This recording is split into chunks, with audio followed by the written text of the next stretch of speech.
The sun beat down high on the golden plains of Ukraine. It was the summer of 1941, and the Wehrmacht seemed invincible. 3 million German soldiers advanced eastward, forming the largest invasion force the world had ever seen. Endless columns of panzer tanks crisscrossed the dirt roads, while Luftwaffe planes roared across the blue sky, dropping bombs that turned entire cities into smoke and dust. In the first few months of Operation Barbarossa, everything seemed perfect. Soviet troops retreated. Divisions were surrounded and destroyed in massive sieges. Men sang as they marched, convinced they would return home before Christmas. The German High Command believed it would only take a few weeks to crush the Red Army and take Moscow. The generals laughed at the warnings about the Russian winter. They said, "The cold, bah, we'll be back before the first snowflake falls." But no one knew what awaited them beyond that endless horizon. The advance was rapid, but brutal. The roads were littered with corpses, burned-out tanks, and burning villages. The smell of gunpowder mingled with that of burnt flesh, and despite the apparent victory, the enemy did not disappear. It merely retreated, leaving behind a wasteland. While the German troops grew intoxicated with confidence, nature began to silently change. The heat subsided, the nights grew longer. The first rains fell on the fields, turning the hard ground into mud. The vehicles' engines began to fail. The horses sank up to their chests, and the speed of the offensive dragged on. But nobody cared. For them, that was just a momentary pause before the final blow. No one, not even Hitler, imagined that the real enemy had not yet entered the fray. An enemy that could not be shot or bombed. An invisible, ruthless and silent enemy, the cold. He approached slowly, hidden in the wind that came from the north, and when it arrived, it would transform that glory into a frozen nightmare. Autumn turns to mud, as summer gave way to autumn. What had once been a triumphant advance began to transform into a silent nightmare. The flat, open roads of Russia disappeared under a layer of thick, viscous mud called by the Russians Rasputitsa. Every step became a struggle. Each stuck tank was an obstacle that required superhuman effort to remove. The horses, exhausted, sank up to their knees. The vehicles stalled, and the soldiers constantly stumbled, carrying heavy backpacks, rifles, and equipment that seemed to double in weight. In the cold, sticky mud, the smoke from the burning cities no longer mingled with the glory of the advance, but with the smell of urine, mud, and exhaustion. The blind confidence of the previous months began to dissolve. Troops that had marched in formation now dragged themselves along, bogged down and lost. Messages between commanders didn't arrive in time. Supplies were stuck on impassable roads. The ice hadn't yet arrived, but the mud was enough to kill morale and body. Soldiers watched. Helplessly as their columns fragmented, abandoned tanks became easy prey for enemy artillery. Horses drowned in muddy puddles, and barefoot men, or those with torn boots, felt their fingers soaked and throbbing with cold. Many succumbed to fever, hunger, and exhaustion long before any bullet hit them. And as the mud swallowed everything, winter approached silently. It was only a matter of weeks before the real enemy, the one not in uniform, would begin to attack cruelly and relentlessly. The mud was the initial warning, a reminder that in Russia the very earth could kill. The triumphant advance of summer was now nothing more than a slow march of ghosts, men and machines sucking every drop of strength, about to confront the winter that no one dared imagine. Subscribe, keep history alive. The wind shifted suddenly, cutting like a metal blade across exposed skin. The air no longer smelled of smoke or gunpowder, but a cold that burned the lungs and froze the soul. It was the first breath of the Russian winter, silent, treacherous, invisible and deadly. German soldiers began to realize, too late, that they were not only facing the Red Army. Each night brought temperatures that plummeted to 20-30 degrees Celsius, and the cold seemed to move through the platoons like a living shadow. Water in canteens froze, soaked boots stiffened, rifles jammed and cannons jammed. Men screamed in pain, their fingers and noses blackened with frostbite. Some fell to the ground unable to get up, trapped by their own stiff, ice-cold clothing. The confidence of previous months evaporated. The rapid advance had become a slow march of almost living corpses. Entire troops suffered as they tried to keep their hands, feet and faces warm. But nothing seemed to suffice. The makeshift fires barely heated anything, and the fuel to start them froze before it could even be used. The cold attacked not only the body, but the mind. Soldiers watched their comrades disappear silently, swallowed by the wind, the snow, or their own exhaustion. Cries of pain echoed amidst the distant noise of artillery, mingling with the groans of soldiers freezing alive. Even the commanders realized that the greatest risk came not from the enemy ahead, but from the relentlessly advancing winter. And as ice spread across the ground, weapons and bodies, Russia's first true terror was revealed. The war was no longer just against another army. It was against the cold itself, invisible, merciless, and unstoppable. Moscow in sight, but unreachable. The soldiers gazed at the horizon with eyes hungry for victory. Through the icy mist, the golden domes of Moscow emerged, gleaming like a mirage amidst the white snow that was beginning to accumulate. For months, they had marched endless miles, crossing forests, frozen rivers, and desolate plains. Now, the Soviet capital seemed within reach, but Russia would not surrender so easily. The advance, once rapid and confident, had turned into a slow and agonizing battle against its own environment. Every step towards Moscow cost lives. Soldiers fell exhausted, freezing before reaching the enemy. Horses died buried under snow or frozen mud. Tanks stalled, bogged down in the hard, cracked earth. The fuel froze in the tanks, rendering them useless. The weapons malfunctioned, jammed by the ice. Command messages arrived late or not at all. Logistics were destroyed. And as the Germans looked towards Moscow, they realized that every remaining kilometer was torture, and that the promised victory was becoming unattainable. The German offensive, which had seemed unstoppable in the summer, now dragged on between frozen rivers and snow-covered forests. Each day brought more silent deaths, fallen soldiers, freezing alive, waiting for morning to arrive. But morning came only with more cold, more snow, and more despair. And so, Moscow gleamed on the horizon, distant and cruel, like an impossible prize. The Russian winter had become the true commander of that battlefield, teaching the Wehrmacht that not every victory can be won by brute force. Join the front line of truth. Subscribe now. The grey skies of Russia became the stage for a silent revenge. In December 1941, as the cold reached its peak, the Red Army began to move with deadly precision. The Soviets not only survived the winter, they used winter as a weapon. Siberian divisions, dressed in white furs and trained for extreme cold, emerged from the forests like ghosts. They attacked under the snow, gliding across frozen rivers, perfectly camouflaged against the white that covered the landscape. For the German soldiers, already exhausted and freezing, it was as if the terrain itself had turned against them.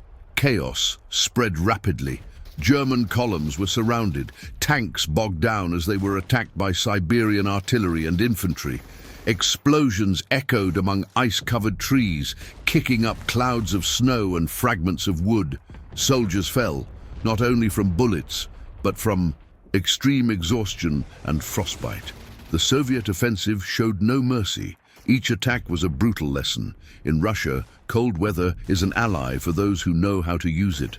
Men who had marched for months with pride and confidence were now being pushed back, devoured by snow, surrounded by enemies who knew every path, every river, and every trail. The horror intensified. Wounded soldiers froze to death before any medic arrived. Bodies were swallowed by the snow, disappearing into the endless white. The German advance, which had seemed invincible in the summer, was now disintegrating under fire and ice. showing that the war in Russia was not just about strategy or strength, it was a battle for survival itself. Witness the untold side of World War II. Subscribe. The cold was no longer just an invisible enemy, it was a living, overwhelming force that attacked every limb of the body with ferocity. German soldiers, who had advanced confidently months before, were now becoming ice. Statues, fingers, noses, ears, everything froze slowly, cracking, bleeding, hardening into grotesque shapes. Men fell silently, motionless, often with rifles still firmly in their hands. It was as if the snow sucked the life out of them, leaving only heavy coats and stiff bodies. Some screamed in pain, but their voices were carried away by the biting wind, disappearing before anyone could hear them. The makeshift fires barely provided any heat. Wet wood crackled and smoked, but didn't burn. Enough! Soldiers even burned books and furniture to try and retain some warmth. Any spark was a desperate hope. Gangrene and frostbite progressed rapidly. Makeshift doctors amputated fingers, hands and feet without anesthesia by dim candlelight, while the wind ripped pieces of clothing and blew snow onto the wounded. The sound of pain and creaking wood was the new rhythm of the front. Their morale was also crumbling. Men watched their comrades fall and freeze alive beside them, powerless. Each step became heavier, each breath a struggle against the ice, accumulating in their lungs and skin.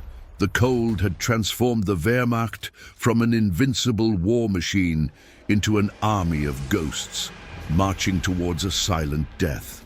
Meanwhile, the Russian winter watched patiently, allowing the fires of war to burn only on the outside, while inside it destroyed lives, morale, and hope. The fire that doesn't warm. In the unforgiving depths of the Russian winter of 1941 to 1942, when the thermometer plummeted, below 40 degrees Celsius, even fire, that ancestral symbol of life, comfort, and victory over darkness, seemed to have capitulated to the absolute dominion of ice. The flames, once proud and devouring, now flickered like dying candles in an eternal gale, small and fragile, as if the air itself, saturated with frozen moisture and collective exhaustion, were too weary to sustain their dance. The soldiers of the Wehrmacht, once invincible in their triumphal marches across Europe, huddled in pathetic circles around makeshift campfires built from the miserable remnants of a world in ruins. Ammunition boxes emptied of projectiles that would never fire again. Fragments of abandoned wagons whose wheels had been devoured by the frozen mud. Doors torn from destroyed izbas, their hinges creaking like the laments of ghosts. Damp wood, soaked with melted snow and refrozen in translucent layers, crackled weakly, releasing more steam than heat. A whisper of smoke that dissipated in the biting air before it could embrace their trembling bodies. The heat, when it existed, barely grazed the surface of the skin, like a ghostly kiss that evaporated at the touch. The cold was not mere discomfort. It was a living, voracious entity that devoured the flames with the same ferocity with which it swallowed men. It seeped through the cracks in the clothes stiffened by the ice, once immaculate Feldgrau uniforms, now torn and hardened like the bark of dead trees, clinging to the body in layers of frozen sweat and dried blood. The boots, those prisons of cracked leather and worn soles, fused to the swollen and necrotic feet, transforming each step into a symphony of acute pain, where the frozen fabric cut the flesh like invisible blades. The Siberian wind, a howling demon born from the endless steppes, penetrated the bones, transforming each breath into a blade of ice that tore the lungs. The men trembled involuntarily, their teeth chattering in a frantic, inhuman rhythm, echoing like malfunctioning machine guns in the silence of the night. Their eyes, sunken in dark sockets like bottomless wells, stared at the flames with an emptiness that went beyond fatigue. It was the gaze of souls that had already begun to disconnect from the world of the living, hypnotized by illusions of heat that danced like mirages in the Arctic desert. In desperation, they burned everything the war had left them as cursed spoils. Russian books looted from abandoned libraries, their yellowed pages, curled by the fire into poetic ashes that spoke of Pushkin and Tolstoy, now reduced to nothing. Carved wooden furniture, once the pride of peasant homes, whose legs were broken and thrown into the flames with trembling hands. Pieces of logs covered in a thick crust of ice, which had to be beaten against rocks to reveal the damp wood underneath. Anything that promised, even for a fleeting moment, a glimpse of relief. But it was a cruel illusion, a promise broken repeatedly. The fire did not last. It went out almost as quickly as it started, suffocated by the omnipresent dampness, by the wind that lashed it like an invisible whip, by the snow that fell in heavy flakes, extinguishing the embers with a mocking hiss. The cold always won, inexorably, like an invincible general who laughed at humanity's pretension to dominate nature. A persistent, nauseating odor hung in the air, an olfactory symphony of despair, acrid smoke mixed with the metallic smell of burning flesh, a constant reminder that fire, when it failed to warm, served darker purposes. Many use campfires not for comfort, but for primitive survival. Drying socks soaked in sweat and pus hung on makeshift poles like flags of surrender. Warming limbs wounded by shrapnel or frostbite, where the black gangrenous skin bubbled at the touch of heat. But the balance was tenuous, a fine line between salvation and damnation. Half-delirious soldiers, their minds clouded by hypothermia and hunger gnawing at their insides like invisible rats, came dangerously close to the flames. They fell asleep there, exhausted beyond human endurance, and the fire betrayed them. Deep burns scarred their faces, hands and legs, their flesh sizzling like bacon in a forgotten frying pan. They would wake up, if they woke up at all, with muffled screams, the smell of their own charred skin mingling with the smoke, an aroma that clung to their nostrils and nightmares.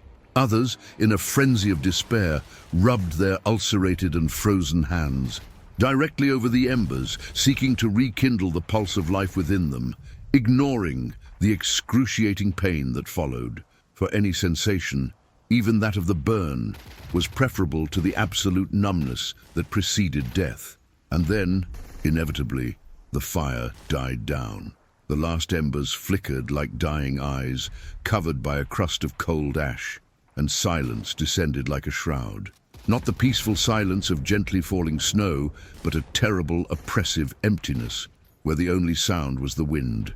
Whistling through the wreckage, abandoned tanks with frozen pipes, twisted bodies like skeletons of prehistoric beasts, and motionless bodies scattered across the ground, rigid as ice statues, their faces frozen in expressions of eternal surprise. The survivors, huddled in fetal positions, felt the cold return with renewed cruelty, seeping through the seams of their clothes, crawling down their spines like spectral fingers. It laughed at them, this merciless cold, a whispered laugh in the howling, a wind mocking their fragility. Exhausted with stiff muscles and locked joints, the soldiers simply let him in. They no longer fought, no longer resisted. It was a silent surrender, an acceptance that the Russian winter was not just a season, but a patient executioner, reaping souls with the precision of an invisible scythe. Fire, which in ancient times symbolized primordial hope, man's dominion over chaos, the promise of warmth amidst eternal ice, was now a mere parody, a bitter reminder of what they were irretrievably losing. The warmth that nourished the body, the strength that propelled the legs, the humanity that still weakly pulsed in frozen hearts. In the bonfires that offered no warmth, one could see the reflection of defeat, not only military, but existential. A cruel mirror where the soldiers confronted their own dissolution, inch by inch, flame by flame, until only the icy emptiness of the endless steppe remained. Every subscription helps us uncover forgotten history. The cold was not merely an absence of heat, it was an active presence, an invisible sculptor shaping the steel with icy fingers, transforming the Wehrmacht's mechanical pride into brittle relics. At 45 degrees C, the metal contracted with an almost human groan, as if sensing the pain of thermal contraction, and the lubricant, that thin golden oil that ensured the precise dance of the mechanisms, froze into a sticky resin, a translucent glue that sealed bolts, jammed triggers, and paralyzed gears with the efficiency of an internal saboteur. The soldier, his trembling hands inside torn gloves, pulled the bolt of the Mauser Car 98K. Only a dry snap was heard, a pathetic click that echoed like mocking laughter in the icy air. No bang followed, no bullet left to pierce the silence. The firing pin spring, hardened by the cold, refused to strike with sufficient force. The trigger, trapped in a microscopic crust of ice, refused to fall. The rifle, a symbol of German precision, became a useless baton, an ornate piece of iron that weighed on the shoulders like a sentence. The MG-34 machine gun, the bone saw that had decimated entire divisions in France and Poland, now groaned like a wounded animal. Its barrel, encased in frozen condensation, cracked at the slightest impact. The recoil mechanism, lubricated with summer oil, turned into a viscous mass that prevented the firing cycle. The gunners, their faces covered in ice crusts on their eyebrows and beards, tried to disassemble the weapons with numb fingers, but the smaller parts, screws, springs, levers, stuck together as if welded by winter. One man, in a fit of rage, slammed the MG's breech against his frozen boot. There was a sharp crack, and the tempered steel receiver broke in two, releasing a handful of springs that tinkled on the ground like funeral bells. Others tried to heat the mechanisms with makeshift lighters, pieces of cloth soaked in stolen gasoline, but the flame barely licked the metal before being extinguished by the wind, leaving only a pungent smell of burnt fuel and the certainty that the cold was faster, more cunning, more merciless. The Panzer tanks, those steel colossi that had crossed the English Channel in spirit and crushed armies with their 75mm guns, now lay slumbering beneath blankets of snow like extinct beasts. The Maybach engine, the beating heart of German engineering, refused to turn. The oil in the crankcase froze into solid blocks. The diesel turned into a gelatinous paste that clogged the e-fuel lines. The mechanics, their faces blackened with frozen grease, tried to heat the blocks with makeshift stoves, tin cans filled with burning wood, but the heat barely penetrated the 20mm thick steel casing. When, miraculously, an engine started, the sound was a hoarse, irregular roar, followed by a dry crack. A connecting rod had broken, or a rubber gasket, stiffened by the cold, had exploded like glass.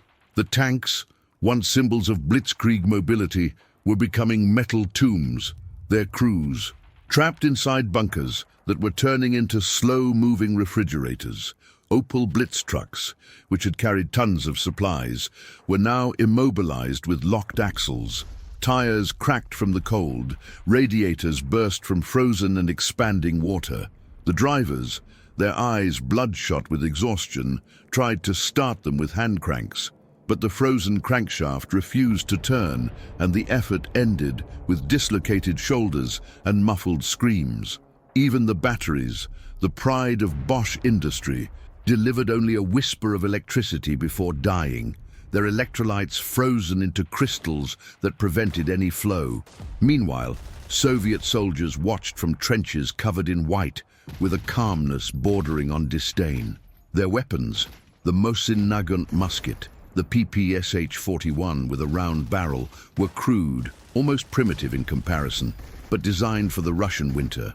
Lubricated with low-viscosity oil, or simply cleaned with kerosene, they functioned even at 50 degrees C.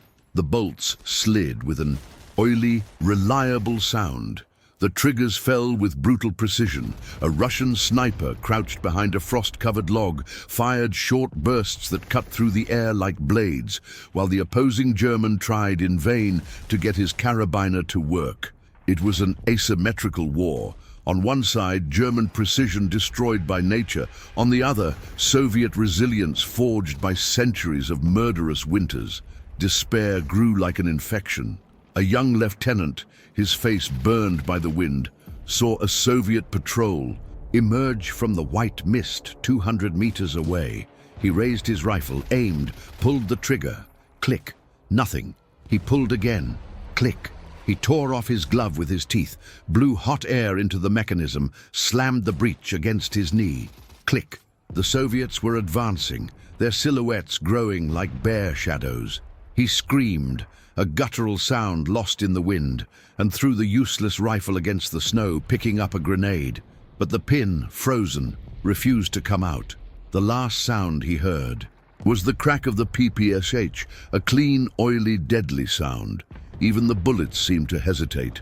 Fired from functioning weapons, they lost speed in the dense, icy air, describing shorter arcs and impacting with less force. The ejected casings froze on the ground before clinking, sticking to the snow like rusty nails. The iron of the bayonets became brittle. A charge against an enemy resulted in blades shattering like ice, leaving soldiers with useless handles in their hands. In the white vastness, where the horizon dissolved into a blur of snow and sky, the Germans understood the stark truth. They were not fighting against the Red Army, nor against Stalin, nor against communism. They were fighting against the Earth itself, a planet that had decided, with the patience of geological eras, that those invaders in grey uniforms did not belong there. The Russian winter was not an obstacle. It was the protagonist. And weapons, those extensions of modern man, had become traitors, allies of the invisible enemy. Steel, which should be the extension of human will, was now just another frozen corpse on the steppe, a reminder that technology, without the warmth of life, is merely iron waiting to rust. And so, in the icy immensity, the Wehrmacht soldiers understood the ultimate horror. The war they had planned on maps and in headquarters was an illusion. The real battle was against an enemy that did not bleed, did not sleep, did not forgive. Winter did not need rifles. It killed with silence, with ice, with the treachery of the very metal the men carried. And in the end, when the last Panzer fell silent and the last Mauser cracked in two, only the wind remained, a wind that carried no orders, only the ancient whisper of the earth saying, "You are not welcome here." The invisible terror, gangrene and freezing. The cold was not a one-hit killer. It was a meticulous devourer, a sadistic surgeon who operated without a scalpel, without haste, without pity. It began at the extremities, those parts of the body furthest from the beating heart, most vulnerable to thermal oblivion, like a treacherous whisper disguised as relief. First, the tingling, a fine, almost electric prickling sensation in the fingers and toes, the nose, the ears, the cheeks exposed to the biting wind. The soldiers, exhausted after endless marches through knee-deep snow, interpreted it as a sign of life, a reminder that they still felt something beyond the general numbness. But it was the prelude to a macabre symphony. Then came the numbness itself, a subtle betrayal of the nervous system, which switched off the sensors like one turns off lights in an abandoned corridor.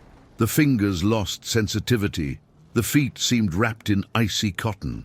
The man tried to move his toes inside his soaked and frozen boots, but there was no response, only a heavy emptiness, as if his limbs no longer belonged to him.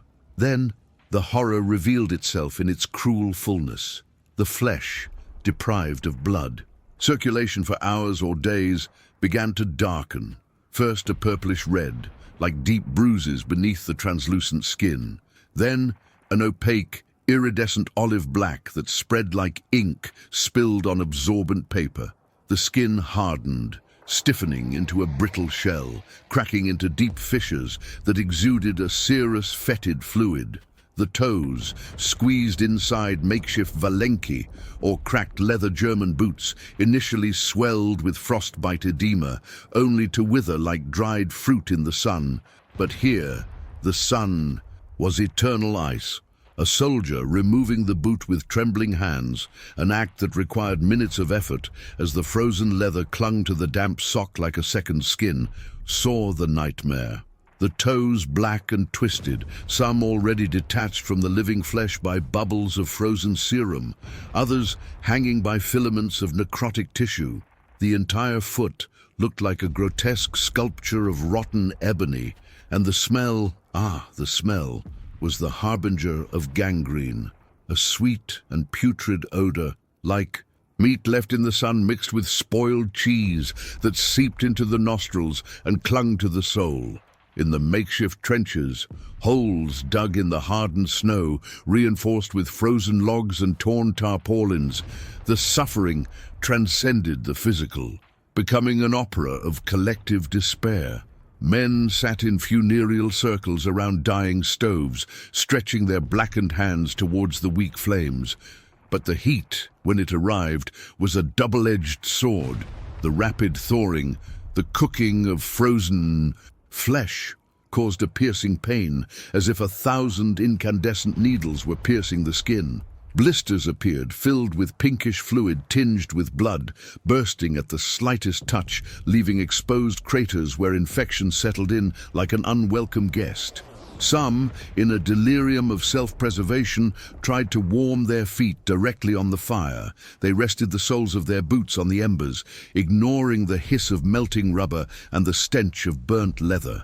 The internal ice melted before the outer skin, creating a vapor that cooked the living tissues. When they removed the boots, chunks of cooked and necrotic flesh peeled off like wet paper, revealing white bones and exposed tendons.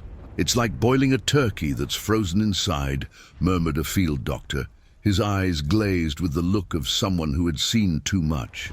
The stench of putrefaction became omnipresent, an olfactory haze mingling with the smoke from the bonfires and the metallic odor of dried blood. It spread through the underground shelters, bunkers dug into the frozen earth where condensation dripped from the ceiling, freezing into stalactites, permeating uniforms, worn blankets, even the air they breathed. It was the scent of gas gangrene, caused by Clostridium perfringens thriving in dead tissue, producing gas bubbles that swelled limbs like rotten balloons. A soldier would wake in the middle of the night with his leg throbbing. Pulling up his trousers, he would see his thigh swollen to twice its size, the skin stretched and shiny, crackling to the touch like cellophane paper filled with bubbles. The infection rose like a black tide, devouring muscles, tendons, veins, until it reached the torso, and then it was the end. A sepsis that burned the body with fever even in the 40°C cold. The doctors, or what remained of them, young surgeons from Berlin and Munich, turned into field butchers, operated in makeshift tents that trembled in the wind like torn sails. Without proper anesthesia, the ether froze in the bottles. Morphine was rationed for the officers. They used dull bone saws, bayonet knives sharpened on stones, pliers ripped from tank repair kits. The patient was held down by comrades who stuffed a piece of leather belt or a rifle bullet wrapped in cloth into their mouth. The sound was the worst. The creaking of the saw against the bone, the damp crack of the flesh being cut, the gurgling of blood freezing as it fell on the snow. A man, seeing the surgeon, raised the bloodied saw, screamed until his voice failed him, screams that echoed through the endless night, mingling with the crackling of burning wood, the whistling of the wind among the frozen pines, the distant barking of wild dogs drawn by the smell of death. Many fainted from pain or shock. Others bit the leather until their teeth cracked, blood running down their frozen chins. And not a few died during the operation. The heart, already weakened by hunger and cold, stopped under the trauma, leaving the body still warm for a few minutes before hardening like marble. But gangrene was not the only spectre. Frostbite itself was a silent thief, stealing pieces of humanity. Men were found at dawn, sitting against frozen sandbags, their eyes open and covered by a film of ice as thin as blown glass. Their faces preserved serene expressions, an almost beatific relief, as if death had freed them from endless torture. Bluish lips parted in a frozen smile, nostrils obstructed by crystals of icy mucus, hands still holding an unlit cigarette or a crumpled letter from their homeland. Their entire bodies stiffened in rigor, mortis accelerated by the cold, turning them into statues that needed to be broken in half to be buried, or more often, left as markers in the snow, since digging graves in the permafrost was impossible. The ultimate terror was its internal origin. It didn't come from Soviet bullets or grenades, but from the body itself, betraying its host. Blood vessels contracted in spasms to preserve the vital core, sacrificing the extremities as offerings to the god of winter. Hemoglobin coagulated, tissues died from cellular asphyxiation, and anaerobic bacteria, always present in the dirt of the trenches, in the frozen mud of the boots, settled in like colonizers on conquered land. It was a microscopic civil war where the enemy was invisible, impossible to target or bombard. Soldiers looked at their own fingers every morning, counting them as a superstitious ritual. Are they still here?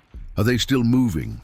They prayed silently, Catholics murmuring Hail Marys, Protestants reciting psalms, atheists inventing prayers to forgotten gods, hoping that the black line hadn't risen during the night. A man watched his little finger turn black and in a panic tried to cut it off with his bayonet, sawing through the raw flesh as he wept, the blood gushing hot for seconds before freezing into red scabs. Each day, the armies dwindled not through epic battles, but through this slow and relentless erosion.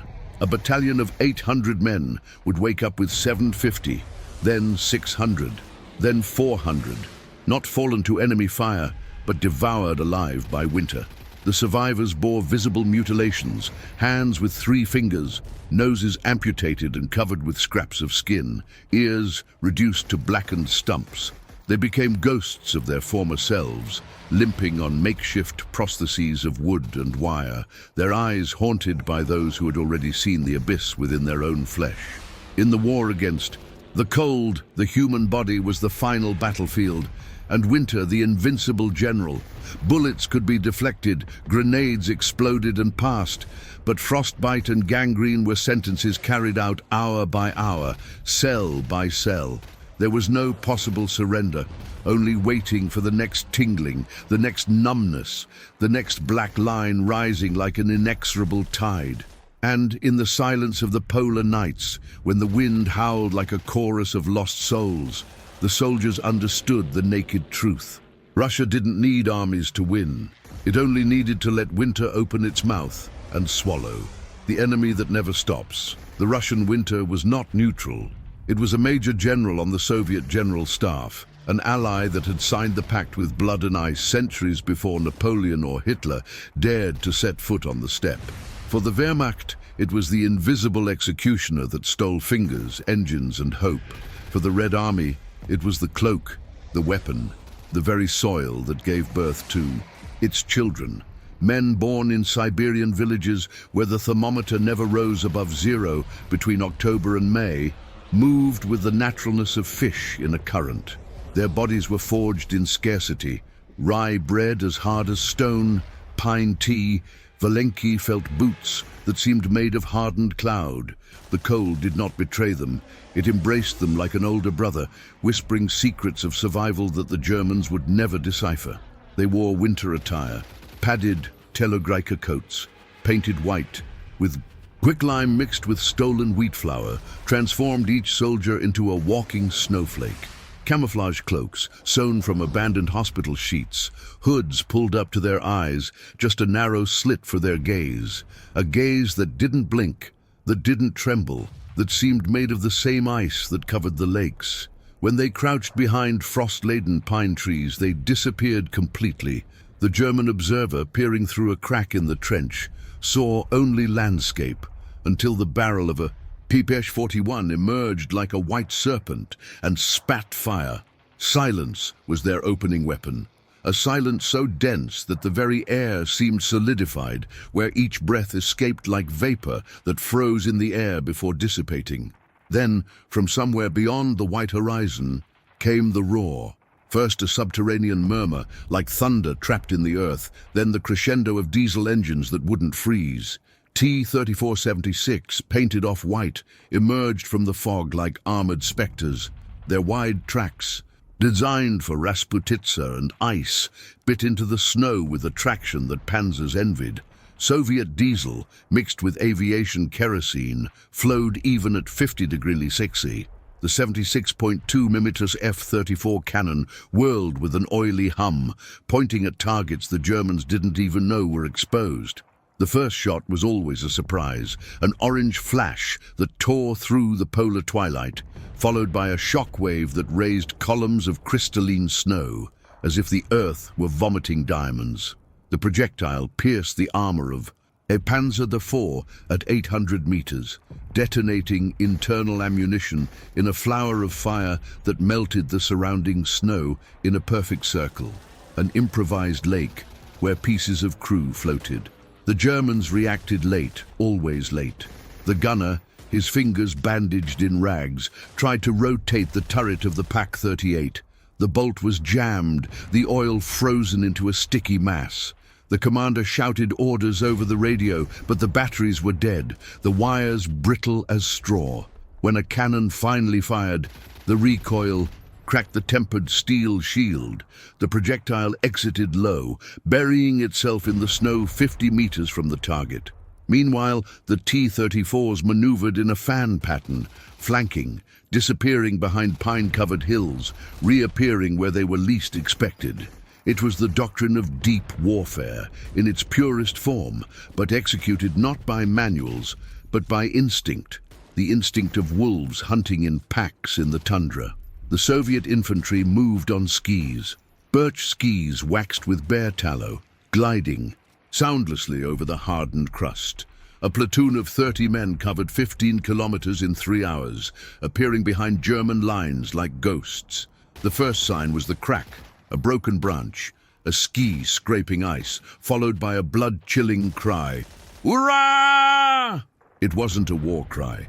It was a primal thunder, a sound carrying generations of accumulated hatred for besieged Leningrad, for burning Kiev, for mothers and children shot at Babi Yar. They emerged from the fog in irregular ranks, PPSH-41s at their waists, F-1 grenades hanging like bunches of black grapes. They fired on the move, short bursts that cut through German sentries before they could raise their hands. Anyone who tried to run was shot in the back. Those who surrendered were searched for boots, watches, cigarettes, and sometimes shot anyway, because revenge did not follow the Hague Code. Panic spread faster than any order could be given. A company of the 11th Panzer Division, stationed near Rzhev, awoke to the sound of skis. Within minutes, half the men had abandoned their positions running west with useless rifles in their hands. A lieutenant, attempting to restore order, fired on his own soldiers. He was stabbed with a Mosin Nagant bayonet by a corporal who preferred to die fighting than be shot for desertion. Entire units dissolved into groups of stumbling men, leaving behind frozen machine guns, untouched ammunition boxes, even half-dug latrines. Officers tore up maps, burned diaries, threw their Lugers into the snow, anything to avoid being identified when captured. The front, which in June had been an arrow pointed at Moscow, was now an open wound, bleeding men into the white void. The Soviets seemed to multiply. For every T-34 destroyed, 2 appeared, not by magic, but by production. The factories of Chelyabinsk, nicknamed Stalingrad, worked 24 hours a day, workers sleeping under the presses, women welding armor with improvised masks. For every fallen soldier, 3 arrived from the Siberian training camps, where winter was the harshest instructor. They didn't march, they glided, they didn't shout orders, they whispered in dialects carried by the wind. When a German position was taken, there was no celebration, only the sound of shovels digging new trenches, deeper, closer to Berlin. At night, fear became palpable. German sentries reported shadows moving among the pine trees, white figures that vanished when looked at. One soldier swore he saw a woman, a partisan with frozen braids, skiing, alone, dragging an 82mm mortar as if it were a child's sled. Another heard singing, female voices chanting Katyusha from miles away, the sound carried by the wind like an omen. The Germans began firing at ghosts, wasting precious ammunition on snowflakes.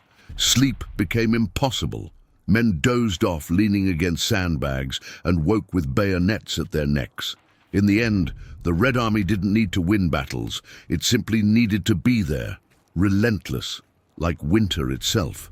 Every German counterattack, planned on maps warmed by lamplight, was swallowed by the snow before it even began.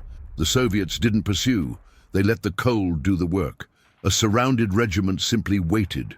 In 3 days, half the Germans were frozen or gangrenous. The rest surrendered, handing over weapons that no longer worked. Prisoners marched eastward with their bare hands raised, their faces burned by the wind, their eyes fixed on a horizon that would never arrive. And the wind, always the wind, howled across the battlefields, carrying the sound of distant gunfire, the clatter of skis, the muffled cry of those who fell in the snow, never to rise again.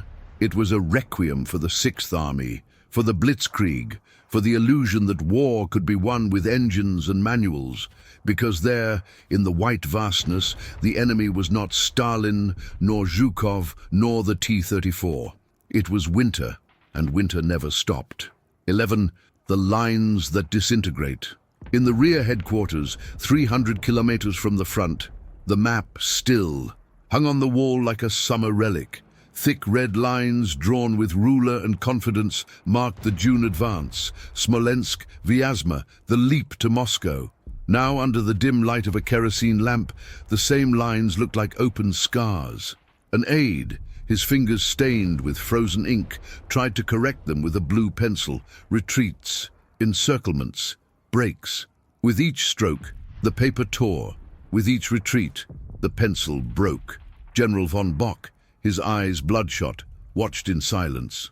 "Update the map," he ordered, but there was no more red ink, only blue, only retreat. 600 kilometers away, the front line itself no longer existed as a line. It was an irregular wound, a torn seam where the fabric of the Wehrmacht was unraveling into shreds. What had been a continuous wall of armored divisions, motorized infantry, and field artillery was now an archipelago of isolated pockets, separated by dozens of kilometers of virgin snow. Between them only the wind and the Soviets. The radios, once voices of command, were now boxes of moans. "This is the 78th Infantry. Position under attack. Coordinate, static. Reinforcements, reinforcements, static. Ammunition running low, cold. We can't make it." Static, then a distant flash on the microphone, followed by absolute silence. The operators, with frozen headsets, jotted down the last words in notebooks that were now useless. A transmission picked up at 3:17 a.m. They're inside the perimeter. You're, God. End. The communications officer turned off the device to conserve battery. There was no one left to call. On the ground, each unit was an island adrift. The 256th Infantry Division, reduced to 800 men, dug trenches in a pine forest near Ljev. The ground was permafrost, earth-hardened at 40 degrees, that defied Swedish steel shovels. The blades bent like spoons, the handles cracked in their hands. A sergeant, seeing the futility, ordered them to use helmets as shovels. They dug with the edges of Stahlhelm, chipping away at the ice, centimeter by centimeter, until the helmets broke. For the walls of the shelter, they used what they could find: planks torn from burned-out barns, doors from izbas with bullet holes, and, when the wood ran out, the bodies of dead horses. The animals, felled by hunger or shrapnel, were piled like bricks, their bellies open to serve as insulation. The smell of frozen entrails mingled with that of human urine. The steam rose in white columns before freezing on their beards. Inside those enclaves, time stood still. Men sat shoulder to shoulder, sharing a cigarette between 10, blowing smoke that froze on their mustaches. They spoke little. When they did speak, it was in whispers. "How many days until Berlin? My wife wrote that our son has learned to walk. Do you think spring will come this year?" No one answered. A lieutenant, trying to maintain morale, read the day's orders aloud, but the words sounded hollow. as if recited in a dead language. A soldier, his eyes glazed, interrupted. "Sir, the paper is frozen. I can't hear." The lieutenant crumpled the sheet. No one laughed. The orders, when they arrived, were like ghosts. A messenger on horseback, the last horse, galloped to the pocket with a sealed envelope. Inside, "Hold the position at all costs. Reinforcements in 48 hours. The horse died of exhaustion before returning. The reinforcements never came. Opel trucks got stuck 20 kilometers away, axles broken, radiators exploded.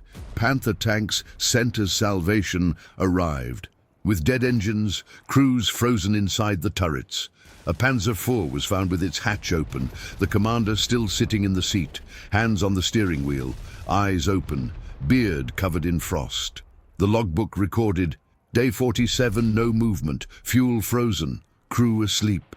On the other side of the snow, the Red Army didn't advance. It gushed forth. From every ravine, from every birch forest, new units emerged as if the earth itself spat them out. Siberian divisions, fresh from Vladivostok, descended. From armored trains into ghost stations. Soldiers with faces burned by the Pacific wind, eyes narrow as blades, wearing white tunics over wolfskins. Behind them, batteries of Katyushas, Stalin's organs, mounted on American Studebaker trucks that didn't freeze.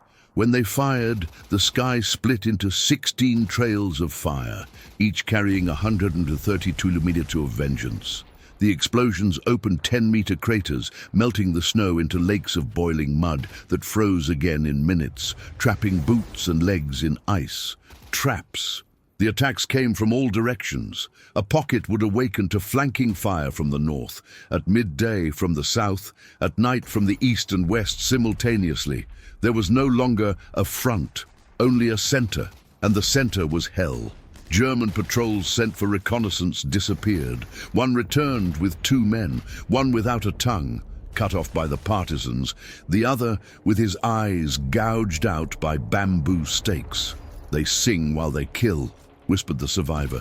"They sing." Katyusha. Desertion began as a whisper, then became an epidemic. Soldiers disappeared during night watch.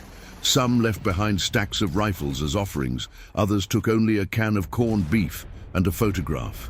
They were found days later, sitting against tree trunks, snow up to their waists, eyes open, mouths slightly parted, as if they were still speaking. A corporal from the 7th Panzer Division wrote in his diary, "I went to the forest to look for firewood. I found 3 comrades. They were sitting in a circle playing cards with their frozen hands. I don't know if they were alive or dead. I ran back." The diary was found next to the body, the page open at that sentence. In the sky, crows had replaced airplanes. They circled in black flocks, cawing over the feast. The plain was a white shroud speckled with grey. Feldgrau uniforms, cracked helmets, ammunition boxes open like metal flowers, exposed limbs where the wolves had begun their work. The wind carried snowflakes mixed with scraps of fabric, bits of letters, a page from Mein Kampf that no one read anymore. A helmet rolled alone, tinkling like a funeral bell. Officers were still trying. A colonel, seeing his company disband, drew the remaining 47 men into a line. "For the motherland!" he shouted. They advanced 200 meters. They encountered a Soviet platoon with Degyaryov machine guns. In 90 seconds, only 11 remained. The colonel was the last to fall, on his knees, trying to carry the Luger with fingers that no longer existed.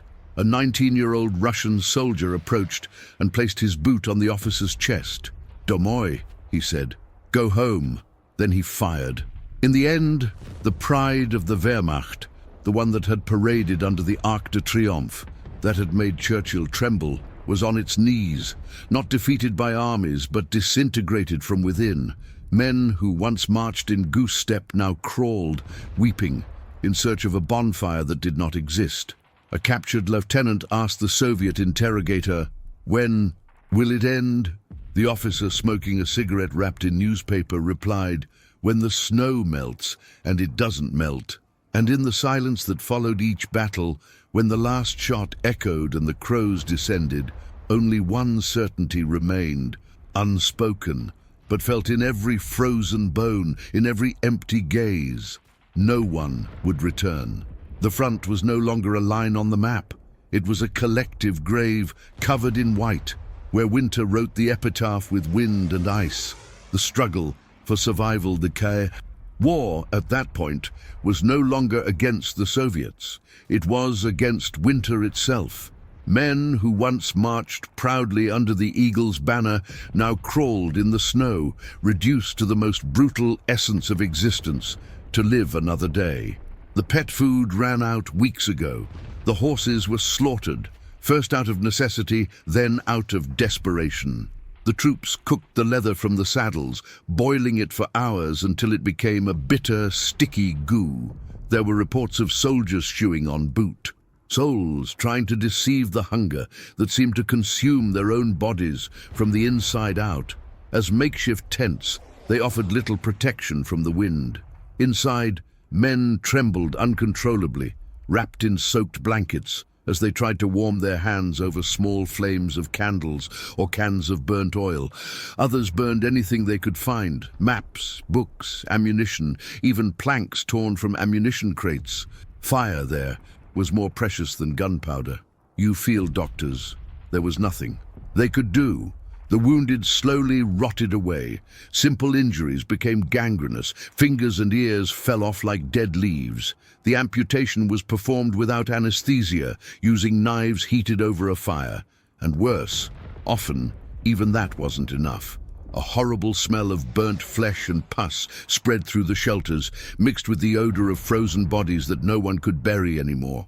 The silence was so heavy that any sound seemed like a scream.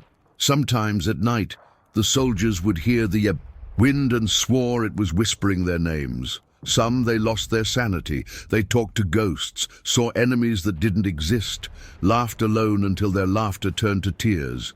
Others simply lay down in the snow and let the cold take over. Dying of cold was slow, but sweet. First came numbness, then sleep, and finally oblivion. Even so, there were those who still fighting men who refused to give in, who lit their last cigarettes with trembling hands and swore they would return home, even knowing that the path was lost. They clung to camaraderie, to the memory of their families, to the promises made under the sun of the previous summer. But winter made no promises. He took what he wanted. As dawn broke, the living rose amidst the dead and moved on, stumbling over the bodies of their comrades. There were no more orders, no more maps, no more glory, just snow, hunger, and fear. The Soviet counterattack. When the cold seemed to have already done all the damage possible, the final blow came.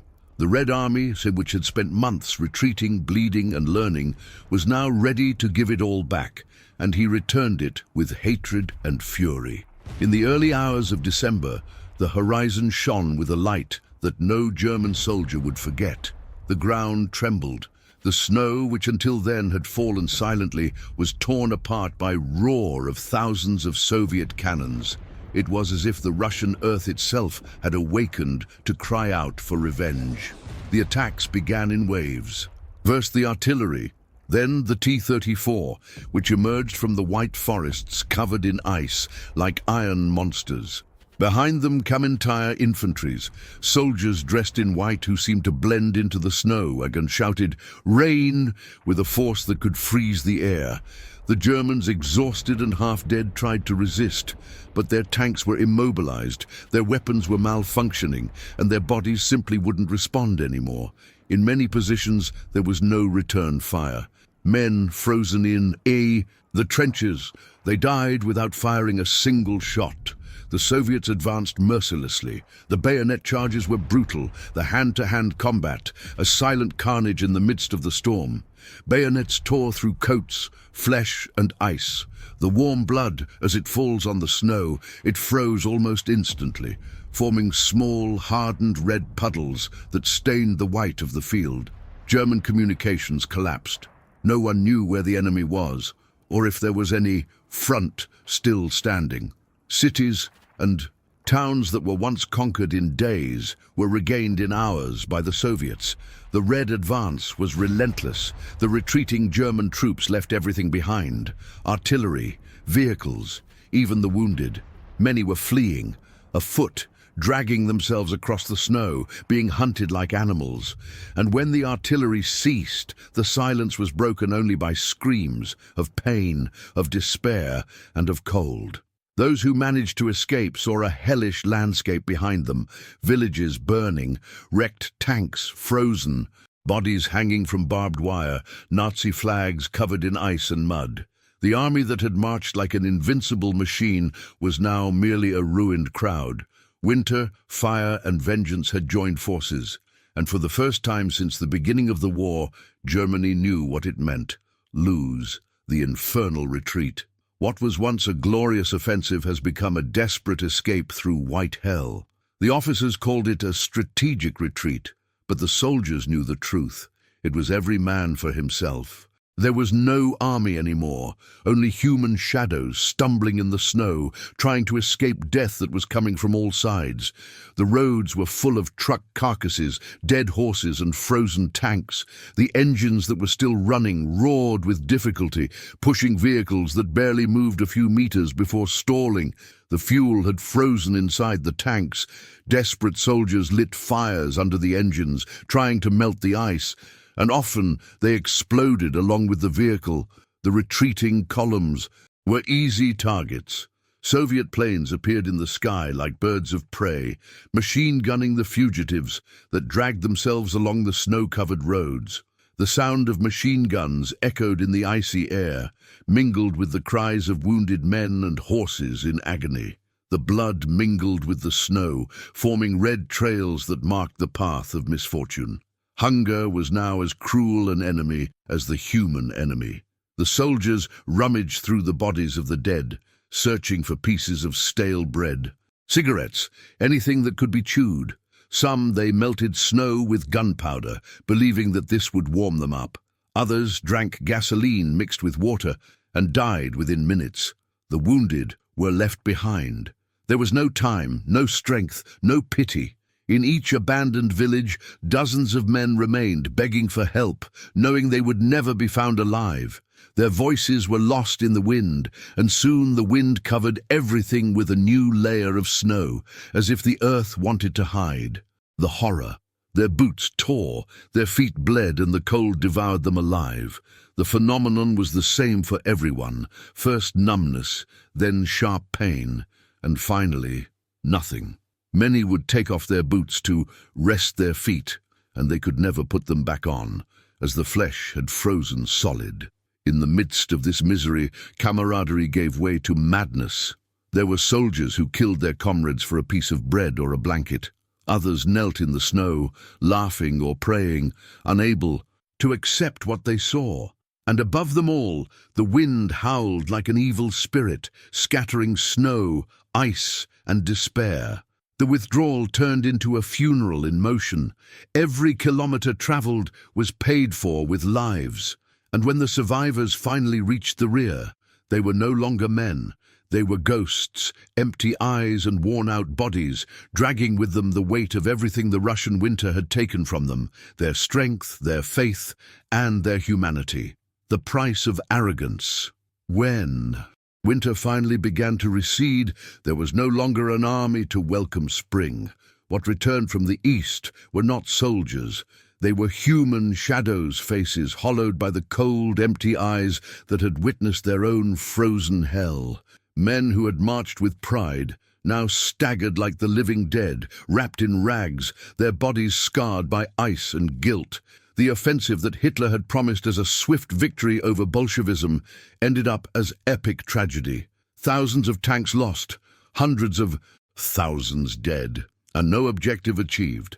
The vast Russian plains, which seemed so easy to cross in the summer, have turned into a white tomb for German pride. EU officials were trying to justify the failure with maps, statistics, and excuses, but the numbers didn't show the true horror. They did not show the frozen bodies with their hands outstretched in supplication. They didn't show the soldiers who died sleeping, embraced by their comrades. They didn't show the look of those who had returned, but they left their souls in the snow. The out of the cold, the real Soviet general. No war plan could have foreseen that. The weapons jammed, the engines stopped, the bodies broke down, and the German spirit, once invincible, it crumbled before nature. While Moscow celebrated its survival and Stalin prepared the counterattack that would change the course of the war, silence reigned on the German side. A heavy silence, made of shame and fear. The officers knew that defeat in their soul. Russian winter marked the beginning of the end. The arrogance of believing that Russia would fall in weeks had proven costly, too expensive. It cost lives, it cost entire armies, it cost faith in the myth of German invincibility. Operation Barbarossa, which had begun as the largest military offensive in history, was now ending with the greatest lesson ever learned in modern warfare. Nature doesn't take sides, but it punishes the arrogance of those who defy it. The Eastern Front was no longer a battlefield. It was a graveyard of steel and ice, and amidst the ruins and debris, the wind continued to blow, cold and merciless, whispering the names of those who remained there forever. Because in that war, the deadliest enemy, I wasn't wearing a uniform. His name was Russian winter.